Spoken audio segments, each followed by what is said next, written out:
नमस्कार। लक्ष्मणधारा education platform में आप सभी का स्वागत है। साथियों, अपन एनसीईआरटी क्लासिक्स के राजस्थान अध्ययन के संदर्भ में बातचीत कर रहे थे। ठीक है, तो पहले अध्याय की बातचीत अपन ने कर ली थी और आज के वीडियो के अंदर अपन आपके दूसरे अध्याय से संबंधित बातचीत करने वाले हैं। तो चलिए शुरू करते हैं। अगर आपने अभी तक पहले अध्याय की वीडियो नहीं देखी है तो लक्ष्मणधारा एजुकेशन प्लेटफॉर्म के प्लेलिस्ट में जाकर के क्लास 6 राजस्थान अध्ययन करके आपको प्लेलिस्ट मिलेगी, वहां से आप देख सकते हैं। तो चलिए शुरू करते हैं। आज दूसरे अध्याय की बातचीत करेंगे, जिसमें दूसरे अध्याय के अंदर अपन पढ़ेंगे राजस्थान का इतिहास। क्या चीज पढ़ने वाले हैं? नाम क्या है? राजस्थान का इतिहास। देखो, प्राचीन काल में राजस्थान विभिन्न जनपदों एवं अचलों में विभक्त था। ये जनपद या अचल भौगोलिक स्थान अथवा वहां रहने वाले जाति के नाम से जाने जाते थे, जैसे जांगल प्रदेश, मरु प्रदेश, अर्जुनायन, सीबी, मेवात, हाड़ौती इत्यादि। ये राजस्थान के कुछ प्राचीन जनपद या फिर अचल क्षेत्र हैं। सबसे पहले बात करें मरु। मरु ऋग्वेद सहित हमारे पौराणिक ग्रंथ, देखो मरु शब्द का उल्लेख ऋग्वेद सहित हमारे पौराणिक ग्रंथ रामायण, चरक संहिता, महाभारत, बृहत संहिता में मरु प्रदेश का वर्णन मिलता है। वर्णन कहाँ मिलता है? ऋग्वेद के साथ साथ रामायण, चरक संहिता, महाभारत, बृहत संहिता के अंदर मरु प्रदेश का वर्णन मिलता है। ये जो प्रदेश है आर्यों का प्रारंभिक जनतंत्र था, यानी आर्य जो जनजाति थी उसका ये प्रारंभिक जनतंत्र था, यानी उनके अंडर में आने वाला जो क्षेत्र था, जिसमें वर्तमान के बीकानेर, अब देखो मरु क्षेत्र में कौन कौन आ रहा है? बीकानेर, नागौर, चूरू, गंगानगर, जैसलमेर एवं बाड़मेर के कुछ भाग इसके अंदर शामिल है। कौन सा भाग? मरु प्रदेश। ठीक है। कालांतर में इस क्षेत्र में कुछ विस्तार के साथ कुरु, मद्र और जांगल नामक जनपदों का निर्माण हुआ। तो ये जो मरु क्षेत्र है इसी के अंदर कुछ नए आ गए, जैसे आपका कुरु आ गया, मंद्र आ गया और जांगला।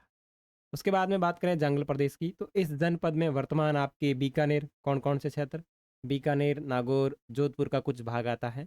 और इसकी राजधानी जो थी वो अहिछत्रपुर थी। तो ये चीज़ थोड़ी ध्यान रखना, जांगल प्रदेश की राजधानी जो थी वो अहिछत्रपुर थी और जिसका साम्य वर्तमान नागौर है। और ये कौन से क्षेत्र के अंतर्गत आती है? तो नागौर के अंतर्गत आती है वर्तमान समय में।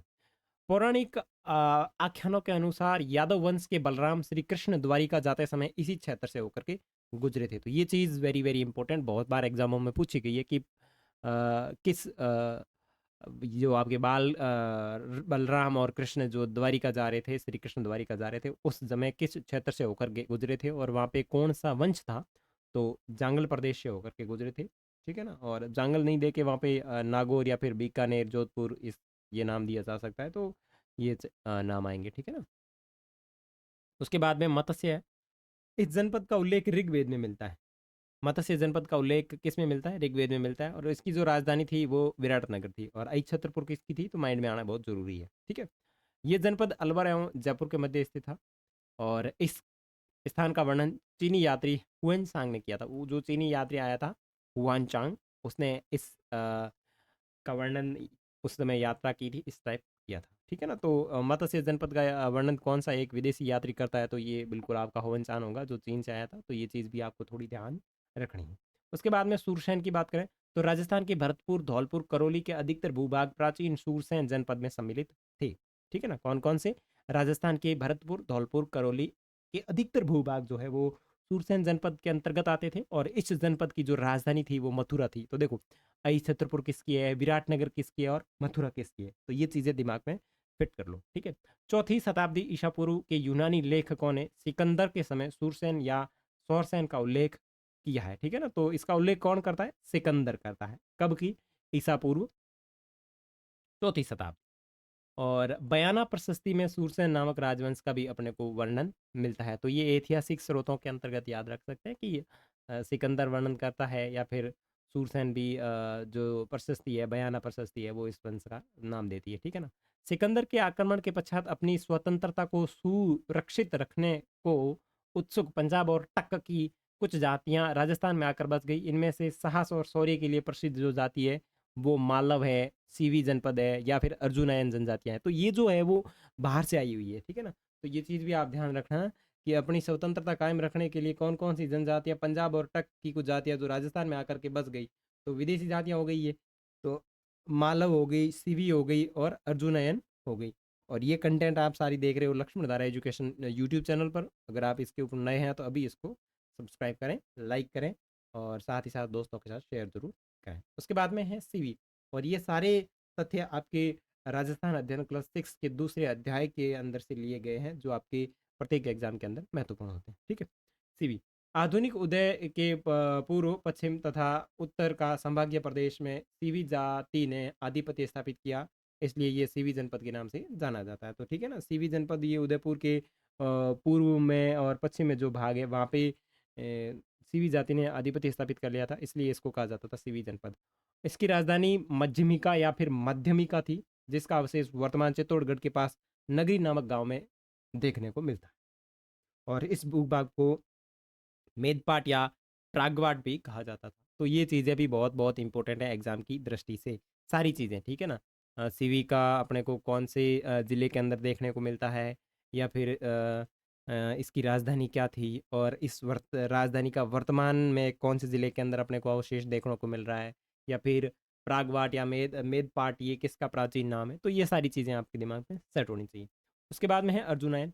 और ये अर्जुनायन अपन कहाँ की जातियाँ देख रहे हैं, ये राजस्थान में आकर के बची थी, जैसे कि अपन ने यहाँ ऊपर देखा था ना, पंजाब और टक से आकर बची थी, ठीक है। अर्जुनायन की बात करें तो भरतपुर अलवर प्रांत के अर्जुनायन अपनी विजयों के लिए प्रसिद्ध थे, ठीक है। और अर्जुनायनों ने मालवों के साथ मिलकर विदेशी क्षत्रपों को परास्त किया था। तो ये चीज़ ध्यान रखना कि ये जो अर्जुनायन थे, ये मालवों के साथ मिलकर के विदेशी जो क्षत्रप थे इनको पराजित किया था, ठीक है। मालव मालवा की शक्ति का केंद्र जयपुर के निकट नगर था, जो वर्तमान टोंक जिले में पड़ता है। और कालांतर में ये अजमेर, टोंक एवं मेवाड़ क्षेत्र तक फैल गई। और टोंक, प्रतापगढ़ एवं झालावाड़ का क्षेत्र मालव देश के अंतर्गत आता था। मालवों की दिग्विजय का यूप अभिलेख नादसा भीलवाड़ा में लगा हुआ। तो ये चीज ध्यान रखना कि मालवों की दिग्विजय का वर्णन करने वाला जो यूप अभिलेख है वो नादसा भीलवाड़ा के अंदर लगा हुआ है। और दूसरी चीज, ये कई बार एग्जाम में पूछा भी गया है कि यूप अभिलेख जो नादसा भीलवाड़ा में लगा हुआ है वो किसका, उसके अंदर किसका वर्णन मिलता है, तो मालवों की दिग्विजय का वर्णन मिलता है। उसके बाद में योध्य, देखो राजस्थान के उत्तरी भाग का योध्य भी एक शक्तिशाली गणतंत्रीय कबीला था, राजस्थान के उत्तरी भाग में स्थित है। और संभवतः योद्धाओं ने उत्तरी राजस्थान की कुषाण शक्ति को नष्ट किया था। और ये उत्तर के अंदर इन योद्धाओं ने कुषाण शक्ति थी उसको इन्होंने नष्ट किया था। वृद्ध संहिता नामक ग्रंथ में इसके पतन की चर्चा की गई है। तो पतन की जानकारी कहाँ से मिल रही है, बृहद संहिता से मिल रही है।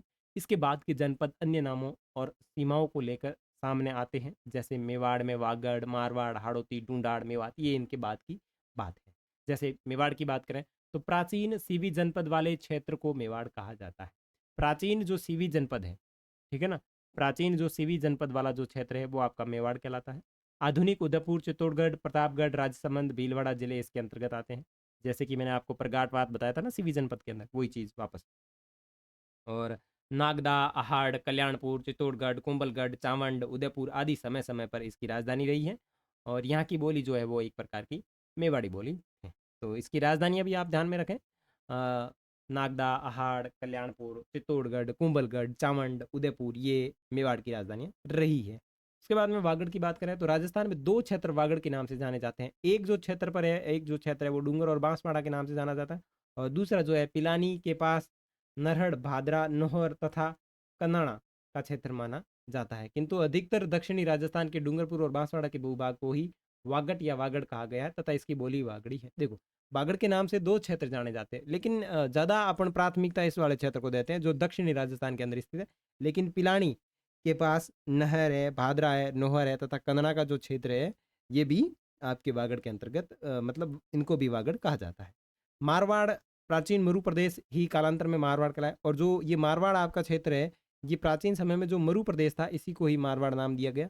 7वीं सदी में इसको इसकी मंडोर जोधपुर जो क्षेत्र पर गुर्जर प्रतिहारों ने शासन किया, यानी जो 7वीं सदी थी इसके अंदर मंडोर जो जोधपुर पड़ता है इस क्षेत्र पर गुर्जर प्रतिहारों ने शासन किया। और बाद में इस क्षेत्र पर राठौड़ वंश का आधिपत्य स्थापित हो गया। तो मारवाड़ की दोनों चीजें आपको कंप्लीट हो गई। उसके बाद में बात करें हाड़ौती, देखो आधुनिक बूंदी और कोटा का क्षेत्र हाड़ौती कहलाता है। जो आधुनिक बूंदी और कोटा जो है वो आपके हाड़ौती के अंतर्गत आते हैं। प्राचीन काल में इस भूभाग पर मीणा जनजाति का आधिपत्य था। It's very very important. प्राचीन काल में किस क्षेत्र पर मीणा जनजाति का आधिपत्य था?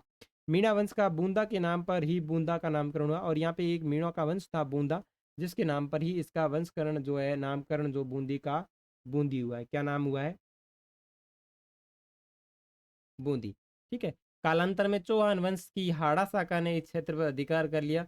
तभी से इस भूभाग को यहाँ की बोली को हाड़ौती कहा जाने लगा। और कालांतर में क्या हुआ, यहाँ पे हाड़ा वंश ने शासन स्थापित कर लिया। इसलिए अ, यहाँ का जो क्षेत्र है, यानी इसके आसपास का जो क्षेत्र है वो हाड़ौती कहा जाने लगा। देखो इसके अंदर आपको दो चीजें ध्यान रखनी है। बूंदी का नाम किस तरीके से पड़ा और हाड़ौती का नाम हाड़ौती किस तरीके से पड़ा, ये दोनों चीजें ध्यान रखनी है। ठीक है ना। देखो मीणा वंश का एक शासक था जिसका नाम था बूंदा। बूंदा की वजह से इसका जो नामकरण है इस क्षेत्र से संबंधित बूंदी हो गया। और यहाँ कालांतर में चौहान वंश का एक शासक हुआ था जिसका नाम था हाड़ा, और उसकी एक शाखा बन गई थी हाड़ा शाखा। और हाड़ा शाखा के आधिपत्य लंबी समय से रहने के कारण तभी से इस भूभाग को यहाँ की बोली हाड़ौती के रूप में जाना जाने लगा। ठीक है। उसके बाद में ढूंढाड़ है। जयपुर और उसके आसपास का क्षेत्र ढूंढाड़ नाम से प्रसिद्ध रहा था। 12वीं सदी में कछवा राजपूतों ने यहाँ की स्थानीय जनजाति के मीणा और बड़ गुजरों को परास्त कर अपने राजवंश की नींव डाली। देखो ढूंढाड़ वाले चीज में क्या ध्यान रखोगे, जयपुर और उसके पास आसपास का जो क्षेत्र है वो ढूंढाड़ के नाम से प्रसिद्ध है। 12वीं सदी में कछवा राजपूतों ने यहाँ की स्थानीय जनजाति के मीणाओं और बड़ गुजरों को हराकर अपने राजवंश की नींव डाली थी। और इसकी क्षेत्रीय जो भाषा है वो ढूंढाड़ी है। उसके बाद में मेवात है। अलवर भरतपुर का वह क्षेत्र जहाँ मेव जनजाति की अधिकता रही वो मेवात कहलाया। ध्यान रखना कहाँ पे, अलवर और भरतपुर। देखो इसमें क्या चीज है, देखो कहीं मेवाड़ है, कहीं ढूंढाड़, कहीं अलवा, ये आपका मरून, कहीं मेवाड़, ये सारी चीजें आपके दिमाग में मिक्स हो रही होगी है ना, क्या क्या चीजें हो रही है। लेकिन ये सारी चीजें आपके इस वीडियो को आप 2-3 बार देखोगे ना तो चीजें क्लियर हो जाएगी कौन सा क्षेत्र कहाँ है। जैसे आपका सीवी जनपद है वो मेवाड़ में चला गया, ठीक है ना, मरु है वो आपका मारवाड़ में आ गया। तो इस तरीके से ये आप इसको कनेक्ट करोगे, कब करोगे, एक तो ये आपको इसकी पीडीएफ मिल जाएगी तब, और दूसरी आप इन चीज़ों को 2 से 3 बार देखोगे तब ये चीज़ें हो जाएगी। ज़्यादा है कुछ नहीं, वीडियो अपलोड होने के बाद में आप इसकी स्पीड बढ़ा के देखोगे ना तो 15 मिनट का, लगभग 15-16 मिनट का वीडियो है, तो आराम से आपके धीरे धीरे कंप्लीट हो जाएगा। मतलब स्पीड में बहुत जल्दी कंप्लीट हो जाता है। ठीक है ना। और मेवातियों का प्रसिद्ध नायक हसन खां मेवाती जो खानवा के युद्ध में राणा सांगा की ओर से बाबर के विरुद्ध लड़ता हुआ मारा गया था। ठीक है ना। आगे देखो अब यहाँ कुछ और है। जैसलमेर का मांडया वल क्षेत्र प्रसिद्ध है। जोधपुर का दक्षिणी भाग गुजरात कहलाता है। प्रतापगढ़ का भाग है वो कांठल कहलाता है। झालावाड़ प्रदेश को मालवा कहते हैं। चूरू झुंझुनू सीकर वाले को शेखावटी कहते हैं। ब्यावर अजमेर का ब्यावर है वो अजमेर का क्षेत्र है और मेरवाड़ा के नाम से जाना जाता है। ब्यावर अजमेर का क्षेत्र मेरवाड़ा के नाम से जाना, हाँ ब्यावर जो क्षेत्र है वो अजमेर मेरवाड़ा के नाम से जाना जाता है। तो मत्स्य जनपद की राजधानी क्या थी बताओ? विराटनगर। कोटा बूंदी वाला क्षेत्र क्या कहलाता है? बताओ भाई। हाड़ौती, मरु, मेवात, जांगल प्रदेश। कोटा बूंदी बारा झालावाड़। कोटा बूंदी बारा और झालावाड़ का जो प्रदेश है वो क्या कहलाता है? कोटा बूंदी बारा झालावाड़ का प्रदेश जो है वो आपके हाड़ौती क्षेत्र कहलाता है। जैसे कि अपन ने यहाँ पे देखा बूंदी कोटा, कौन सा क्षेत्र? हाड़ौती क्षेत्र। ठीक है। और यहाँ पे महाकाव्यकालीन क्षेत्र दे रखे हैं। और उसके बाद में ब्यावर अजमेर का क्षेत्र किस नाम से जाना, ब्यावर अजमेर का क्षेत्र किस का नाम से जाना जाता है? तो मेरवाड़ा के नाम से जाना जाता है। इसमें क्या आ जाएगा? मेरवाड़ा। जयपुर व उसके आसपास के क्षेत्र में कौन सी भाषा है? तो आपकी है मारवाड़ी। ठीक है। 5वीं सदी के बाद राजस्थान के गणतंत्रीय जनपदों की व्यवस्था समाप्त हो गई थी। किन्हीं 3 जनपदों और अंचलों के बारे में बताइए। तो जांगल प्रदेश, मरुकांतर, मत्स्य, ये आप कोई भी आप इसके अंदर बता सकते हैं। अब अपन दूसरे अध्याय से संबंधित कुछ महत्वपूर्ण ये जो जीके के प्रश्न बनते हैं इसी के अंदर से, मैंने इनके अंदर आंसर इसलिए नहीं दिया है क्योंकि अभी मैं आपको वीडियो के अंदर आंसर तो वैसे बता दूंगा, लेकिन कई बार क्या होती है अपन निठल्ले हो जाते हैं, चीज़ें देख लेते हैं लेकिन वापस इनको सही तरीके से कर नहीं पाते, तो मैंने इसलिए इनके अंदर आंसर फिट ही नहीं किए। तो इससे क्या होगा कि अपने को चीज़ें थोड़ी याद रहनी शुरू हो जाएगी, या फिर अपने इसको नहीं आ रहा है तो वापस वीडियो देख के आप इस चीज़ों को वापस देख सकते हैं अच्छी तरीके से, ठीक है ना। प्राचीन समय में राजस्थान विभक्त था। देखो प्राचीन समय में राजस्थान किस में विभक्त था? जनपद और अचल किस में विभक्त था? मैं पेन थोड़ा चेंज कर लेता हूँ। जनपद किस में विभक्त था? जनपद एवं अचल में, ठीक है। उसके बाद में आगे देखो, राजस्थान के किस भाग को मरु प्रदेश के नाम से जाना जाता है? राजस्थान के किस भाग को मरु प्रदेश के नाम से जाना जाता है? तो दो इसमें ध्यान देखो, मरु प्रदेश के अंदर मैं जिले लिख देता हूँ। पहले नंबर पे बीकानेर, दूसरे नंबर पे आपका नागौर, तीसरे नंबर पे आपका चूरू, चौथे नंबर पे आपका गंगानगर, पांचवें नंबर पे आपका जैसलमेर और बाढ़, ठीक है।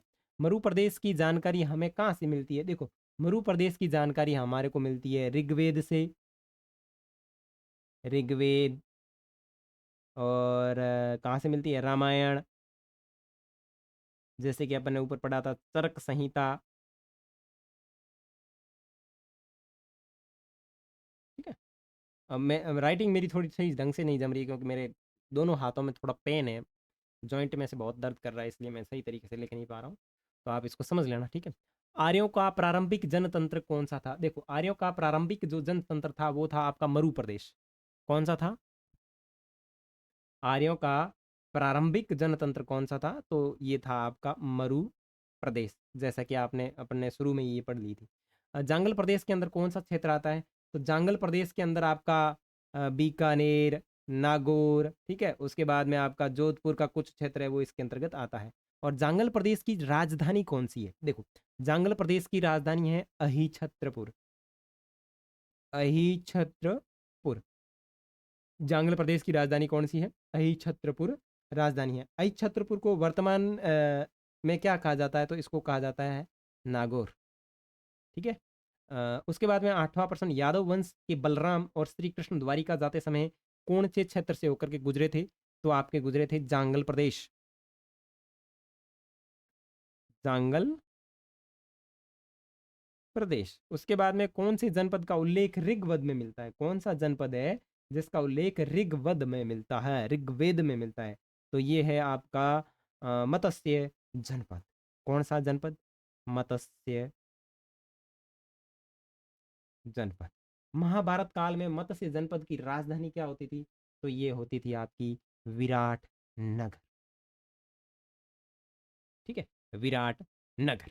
मत्स्य जनपद वर्तमान किस क्षेत्र के अंतर्गत आता है? वर्तमान किस क्षेत्र के अंतर्गत आता है? तो अलवर जयपुर के मध्य का भाग, अलवर जयपुर के मध्य का, ओके, अंडरस्टैंड। मत्स्य जनपद का वर्णन किस यात्री ने किया? तो चीनी यात्री था। कौन सा भाई? चीनी यात्री था हुआन चांग। ये था, यार ये नाम बड़ा मजे का था, युवान, युवांग, युवान चांग, ऐसा ही कुछ है। आप ऑप्शन में इस तरीके से कोई अजीब सा नाम दिखे अपने चीनियों की तरह तो मचका देना वही, ठीक है ना। राजस्थान के भरतपुर, धौलपुर और करौली का भूभाग किस नाम से जाना जाता है? देखो ये आपके जाना जाता है सूरसैन जनपद, सूरसैन, ठीक है। सूरसैन जनपद की राजधानी क्या थी? तो सूरसैन जनपद की राजधानी थी मथुरा। किस यूनानी लेखक ने सूरसैन जनपद का उल्लेख किया है? तो सूरसैन जनपद का उल्लेख करने वाला व्यक्ति कौन था? यूनानी लेखक सिकंदर।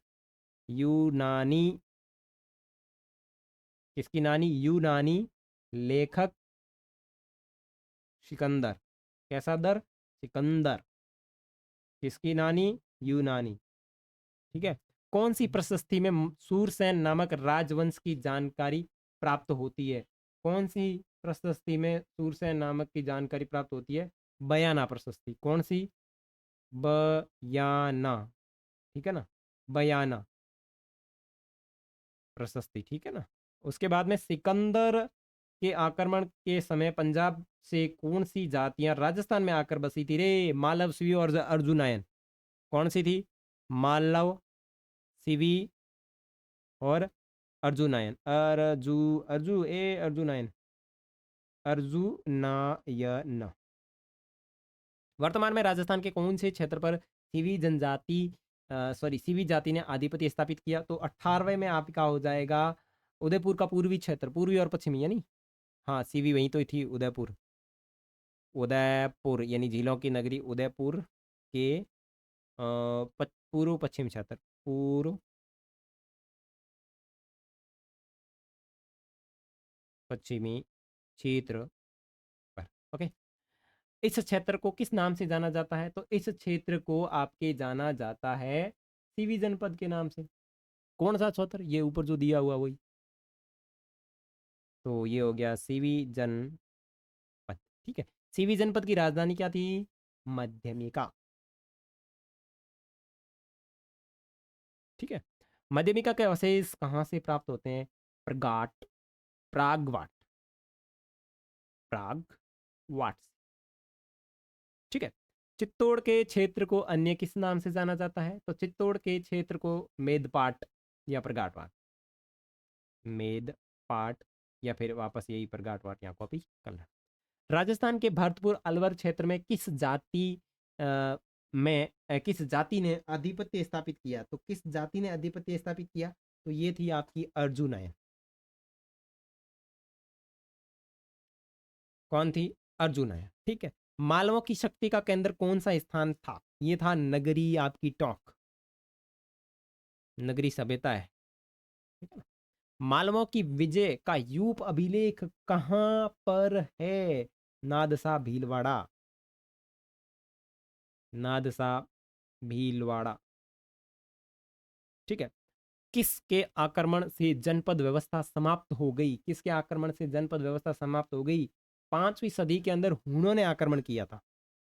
5वीं सदी, हुणों का आक्रमण, हुणों का आक्रमण हुआ था, उस कारण समाप्त हो गई। तो देखो, कुछ चीजें मैंने आपके वहां नोट्स में डाल दी और कुछ चीजें आपके यहाँ प्रश्नों के अंदर आ गई, तो कुल मिला के चीजें बिल्कुल बढ़िया बढ़िया हो गई। जनपद की समाप्ति के बाद ये क्षेत्र अलग अलग नामों से जाने गए, और अलग अलग नामों से किस नामों से जाने गए? बृहद संहिता। किस नाम से जाने गए? बृहद संहिता के नामक ग्रंथ से, बृहद संहिता के नाम से। नहीं नहीं नहीं नहीं नहीं नहीं नहीं नहीं नहीं नहीं नहीं नहीं, मतलब अलग अलग नामों से जाने गए जनपदों, अलग अलग नामों से। एक मिनट, ये प्रश्न थोड़ा गलत हो गया, ऐसे कैसे?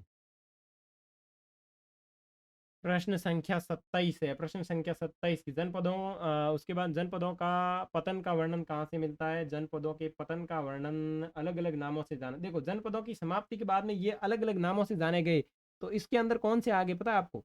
ये आगे कौन से? आपका मेवाड़ आ गया, इसके अंदर क्या आ गया? मेवाड़ आ गया। मेवाड़ के बाद में आपका वागड़, वो अपन मैंने बताया था ना, वागड़। वागड़ के बाद में मारवाड़, हाड़ौती, मारवाड़, हाड़ौती और ढूंढाड़। ठीक है ना, ये सारी चीजें इसके अंदर गई। और जनपदों के पतन का वर्णन जो मिलता है वो अपने को मिलता है वृहद संहिता के अंदर। किसके अंदर मिलता है? बृहद संहिता के अंदर। तभी मैं सोचूं उल्टा सीधा कैसे हो रहा है। ठीक है, प्राचीन सीवी जनपद का क्षेत्र किस नाम से जाना जाता था? तो प्राचीन सीवी जनपद का क्षेत्र जाना जाता था मेवाड़। ठीक है, मेवाड़ की कुल कितनी राजधानियां रही है? तो देखो, मेवाड़ की कुल राजधानियां रही है, आपने 30वां प्रश्न है, मेवाड़ की कुल कितनी राजधानियां रही है? तो मेवाड़ की 7 राजधानियां रही है। कौन कौन सी? नागदा। ठीक है, नागदा के बाद में अपने याद रखनी है आहड़। आहड़ के बाद में कल्याणपुर, कल्याणपुर के बाद में चित्तौड़, चित्तौड़ के बाद में कुंभलगढ़, कुंभलगढ़ के बाद में चावंड, और चावंड के बाद में लास्ट आप यूडी याद रखना है, यानी उदयपुर। ठीक है, राजस्थान के कितने क्षेत्र वागड़ के नाम से जाने जाते हैं? तो दो दो क्षेत्र है। और डूंगरपुर बांसवाड़ा क्षेत्र को किस नाम से जाना जाता है? तो ये आपका जाना जाता है वागड़, वागड़ प्रदेश। ठीक है, और उसके बाद में मरु प्रदेश, वागड़ प्रदेश। पिलानी के पास नहरड़ क्षेत्र को किस नाम से जाना जाता है? देखो, पिलानी के पास जो नहरड़ क्षेत्र है इसको भी वागड़ के नाम से जाना जाता। तो वो आपका वागड़ प्रदेश है और ये खाली वागड़ है, ठीक है ना। मरु प्रदेश को वर्तमान में किस नाम से जाना जाता है? तो देखो, मरु प्रदेश जो है उसको वर्तमान में मारवाड़ के नाम से जाना जाता है, ठीक है। मंडोर पर 7वीं शताब्दी में किसका शासन था? देखो, तो मंडोर पर 7वीं शताब्दी के अंदर गुजर प्रतिहारों का शासन था। गुजर प्रतिहार, गुजर प्रतिहार, ठीक है। कोटा बूंदी का क्षेत्र वर्तमान में किस नाम से जाना जाता है? तो देखो, कोटा बूंदी का जो क्षेत्र है वो अपने जाना जाता है हाड़ौती। किस नाम से जाना जाता है? हाड़ौती प्रदेश या हाड़ौती क्षेत्र, ठीक है ना। कोटा बूंदी पर प्राचीन काल में किस जनजाति का शासन था? तो प्राचीन काल के अंदर यहाँ पे था बूंदी की मीणा जनजाति, इसीलिए तो यहाँ के बूंदा नामक शासक के कारण इसका नाम बूंदी पड़ा। तो बूंदी की मीणा जाति, बूंदी की मीणा जाति, ठीक है। बूंदी का नामकरण किसके नाम पर हुआ? तो बूंदा नामक शासक के कारण। किसके कारण हुआ था? बूंदा, बूंदा मीणा, बूंदा मीणा नामक शासक, ठीक है। उसके बाद में जयपुर के आसपास के क्षेत्र को किस नाम से जाना जाता है? तो जयपुर के आसपास का जो क्षेत्र है इसको जाना जाता है ढूंढाड़, यानी ढूंढाड़ी प्रदेश, ढूंढाड़ प्रदेश, ठीक है। कछवा वंश से पहले यहाँ किसका शासन था? तो कछवा वंश यहाँ पे शासन करता था। इससे पहले यहाँ पे था मीणा और बड़गुजर, मीणा प्लस बड़गुजर यहाँ पे शासन करते थे। अलवर भरतपुर का क्षेत्र किस नाम से जाना जाता है? तो अलवर और भरतपुर ये आपके मेवात हो गया। मेव जाति का प्रसिद्ध नायक कौन था? तो हसन खां मेवाती, ठीक है ना, जो युद्ध में मारा गया था, हसन खां मेवाती। मेवात क्षेत्र में किस जाति जनजाति का आधिपत्य था? तो मेवात क्षेत्र के अंदर जिस जनजाति का आधिपत्य था तो ये था आपका मेव, मेव जनजाति, ठीक है। हसन खां मेवाती किस युद्ध में राणा सांगा की ओर से लड़ा था? तो ये लड़ा था अपने खानवा के युद्ध में, खानवा का